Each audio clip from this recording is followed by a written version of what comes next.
In today's video, I am going to teach you how to rotate image in Notion. While Notion is great for organizing content, it doesn't currently include a built-in rotate option for images. The good news is here is a quick, reliable workaround. Save the image to your computer. Rotate it using your default viewer or a trusted online tool. And then replace the original in Notion. I'll walk you through the whole process so it feels seamless. Start in your Notion page and hover your mouse over the image you want to fix.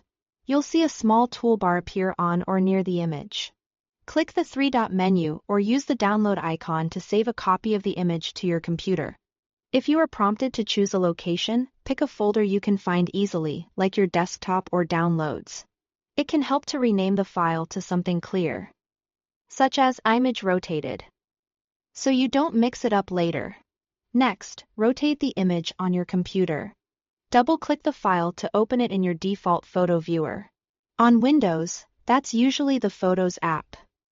On Mac, it's often Preview or the Photos app. Look for the Rotate button, typically a circular arrow, and click it until the image is oriented correctly. Most viewers rotate in 90-degree increments, and you can also flip or rotate 180 degrees if needed. Some apps save changes automatically. If yours doesn't, choose Save or Export to make sure the new orientation is stored.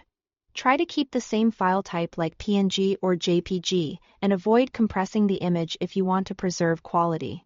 If you prefer using the web, open a trusted online tool such as PineTools.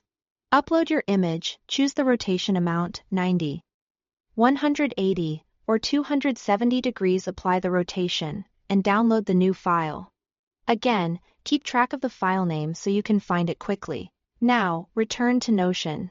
Click the original image to bring up its menu and select Replace. Choose the newly rotated file from your computer and upload it. Notion will swap the old image with the corrected one in place, keeping your layout intact. If the image doesn't update right away, give it a second to process or refresh the page to clear any caching. For multiple images, just repeat the same quick sequence: download, rotate, and replace. That's all there is to it. You now know how to rotate an image in Notion using a simple and dependable workflow. Thanks for watching.